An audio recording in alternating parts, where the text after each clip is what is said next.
Welcome back to the i.e.427 garage, everybody. I think what I'm gonna do today is I've had a couple requests for a step-by-step on how to replace the handle or the turn signal stalk on our turn signal switch. And so today I'm gonna do that. I've got an extra turn signal chrome stock here in the shop. I'm gonna go ahead and I'm gonna show you exactly how to modify this particular one in order to make it fit in our turn signal system.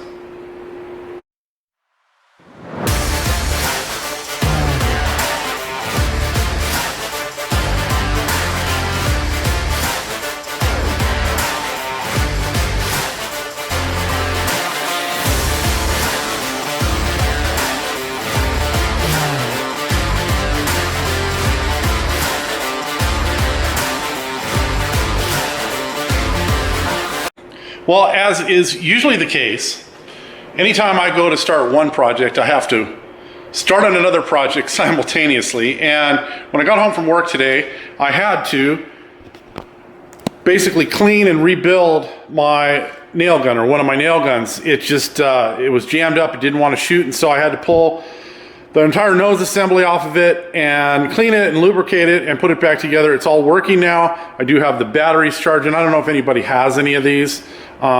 This is kind of older technology because I bought these guns. I have two of these guns about 20 years ago.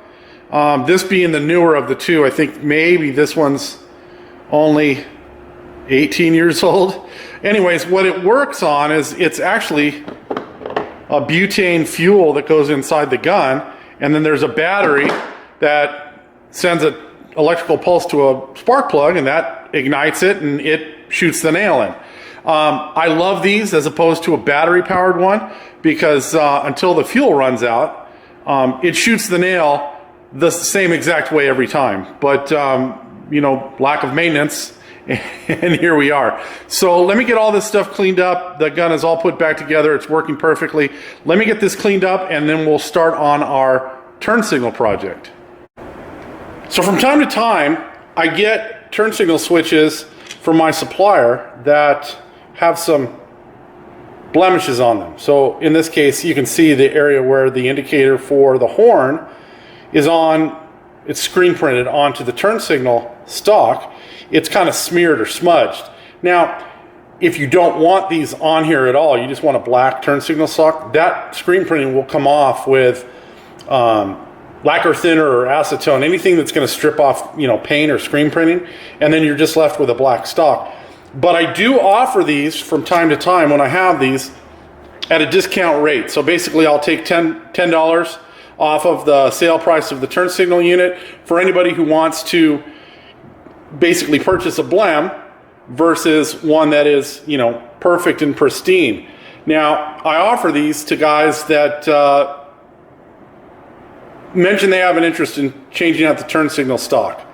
So if you're one of those and we have a blem in stock when you order your turn signal switch, or we get to your place in line, then by all means let me know and I will sell you one of the blems for $10 off, and you can do this modification at home. We're not going to need a whole lot of tools. Basically, we're going to need a Phillips head screwdriver to take off the knob here, and then the whole assembly, all this area in white here, will push out of the black assembly. So let me get set up and I'll show you guys exactly how that works. So what we're going to do today is we're going to change this into this. This is where we're going to start. We're going to take the Phillips head screw out of the knob for the hazard switch. Now you guys can use this, as I've said before, for a hazard switch, or you can use it for your high or low beam. It doesn't matter. I include schematics for both. So the switch comes out like this. It's got it almost looks like just a standard sheet metal screw in the end of it. And then the whole assembly will actually push out the front like this. And then you can set this section aside, and what we're going to worry about right here is the handle right here. Now there is a small like cotter pin that goes through the handle here. That's what creates the fulcrum for it to kind of swivel and pull towards the driver. And then there's a strap on the top that just kind of holds it in place. So we're going to go ahead, we're going to get this cotter pin ready to come out, and then once we get that pulled out, then we'll pull the 2 screws out of here, we'll pull the handle out of the assembly. So what I like to do is I like to turn the cotter pin so it is kind of faced out this way, and then you can kind of get in here with your pliers and bend it straight. And once it's bent straight, it's just a matter of pushing it out of its slot. And so there, the pin is out right there, and the handle will actually come out of there just like that.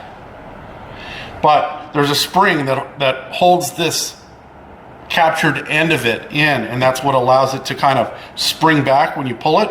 So you're going to want to go ahead and pull those 2 screws out, and just be careful when you pull those out to not lose any of the parts that are contained within inside of it.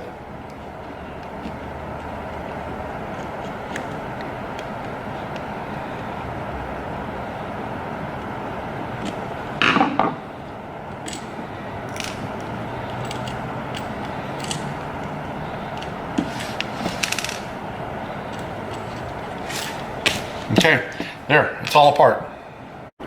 Now what you're going to want to do is look for this part number.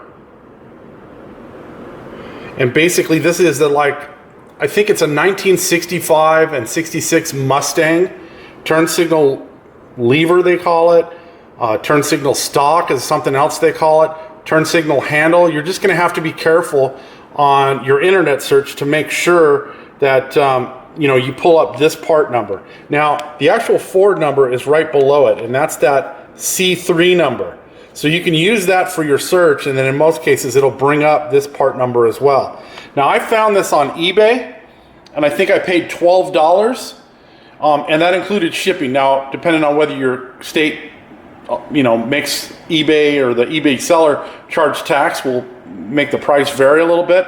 I think I ended up paying $1 or so in tax.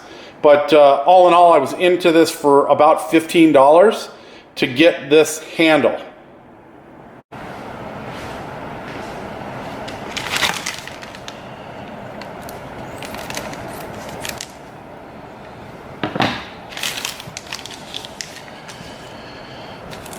One of the first things you're going to notice as you take this handle out of its package is that it is about 1 inch longer than the handle that comes with our turn signal switch. Now, if you're using this in a coupe, it may not matter. If you're using it in a Mark IV or a Mark I through 3, it may matter more, because where the body curves, where the door comes into the actual dash portion of the body, you might find that with its full length, it sticks out too far and you have trouble engaging and disengaging the turn signal. Now it is self-canceling, so you don't have to disengage it. It should do that by itself. However, there may be instances where you turn it on and you want to turn it off. So what we're going to do is we're going to cut about 1 inch of length off of this as far as length. And then the other thing is that it's a little bit bigger in diameter as well. However, the outside flat portion of the turn signal, where you would use a wrench to tighten this into the Ford turn signal switch that was in your 60s Mustangs and Thunderbirds and Galaxies and Falcons and all those, we're actually going to use that to our advantage. Once we cut this, we're actually going to grind down the rest of the turn signal to the end flat to mimic that portion. And that's going to allow this to go into the turn signal switch, and then we're going to drill a hole and we're going to gently bend this turn signal stock to match the original.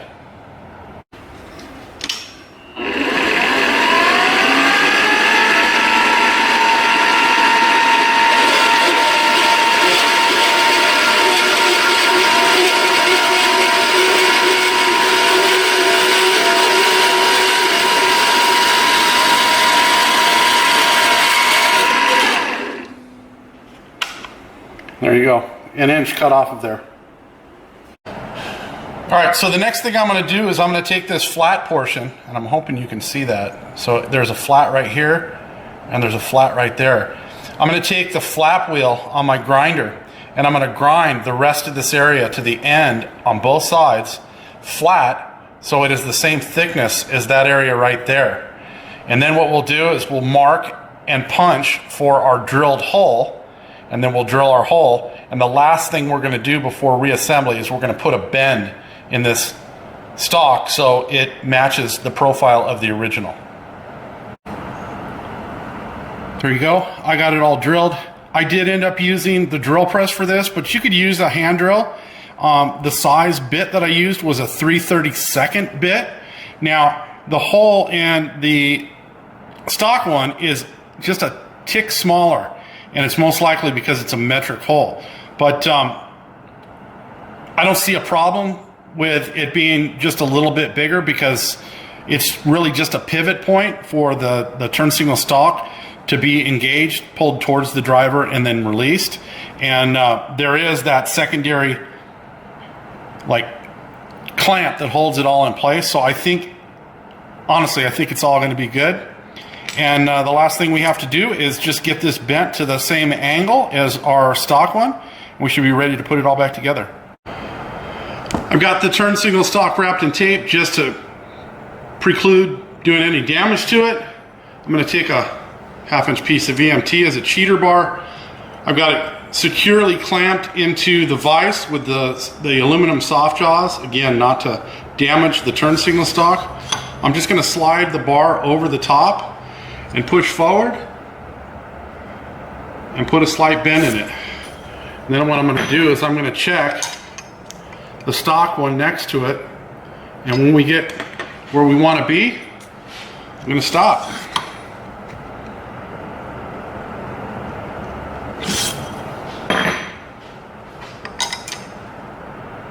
All right, so I think that's about where we want it right there, and we'll go ahead and reassemble this. All right, so one of the first things we're going to do is we're going to slide this new turn signal stock in. We're going to try to line it up with the hole that we've got in there.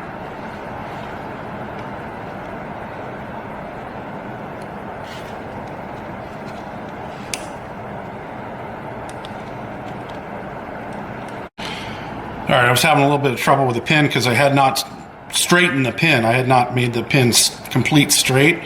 I managed to get it out of the old one without pretty much doing any of that, but the new one did not want to go in without the pin being perfectly straight. So then we're going to go ahead, we're going to hold the clamp that goes on the end over the end,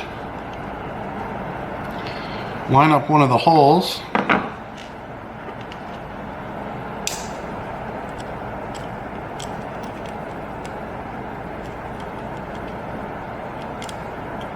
put one of the screws in place.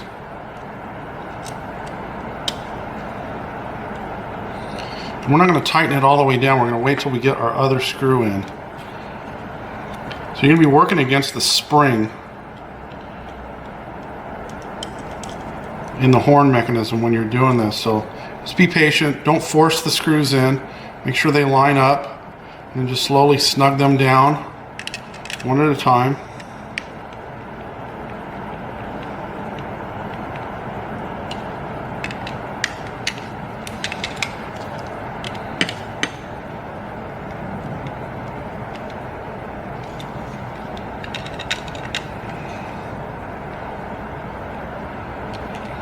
And once you've got them snug down where you want them, then you can come back in here and bend this cotter pin back so that it's not going to come out. All right, cotter pin is back in. We've got it bent over. And then we're going to go ahead, we're going to reassemble this in the housing and put everything back together. Going back together, it's just the opposite of what you did to take it apart. So you're going to go ahead and feed your wires through. Remember, this is the back of the turn signal switch. And then you're going to go ahead and just slowly maneuver it back together. It will snap in place once everything is kind of lined up. And that's that. And then we're going to line up our hazard switch or our headlight switch, depending on what you're using it for. And we're going to screw that back in place. Now, if you had a friend with a lathe, or you have a lathe or a mini lathe, you can actually machine a nice chrome or polished button for the end where this plastic button is for the high beam or the hazard lights. But that's not something we're going to be doing. Like I said, this turn signal switch is so customizable. It's so cool that you guys can change out this handle. You know, I said it before, if you can build a car, you can obviously modify a turn signal switch handle.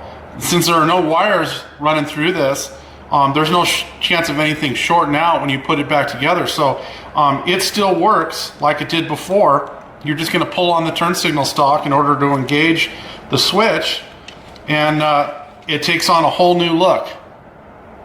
And there you go, the finished product. So it's all put back together.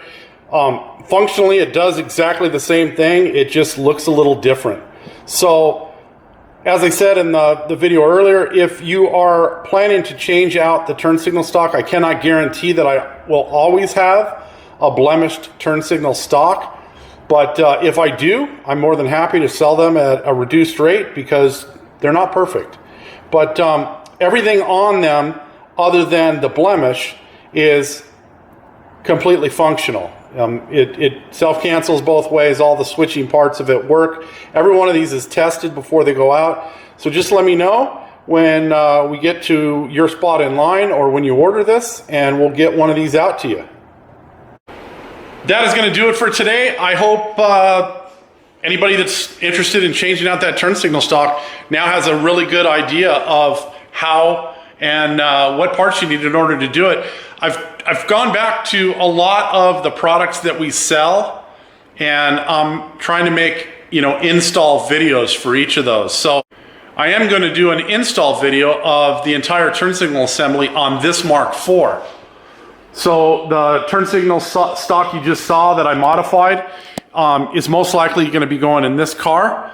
The Gen 3 Coupe, which we have in the main portion of the shop right now, is getting a Russ Thompson turn signal, but I am going to do an install video in that car for our turn signal switch.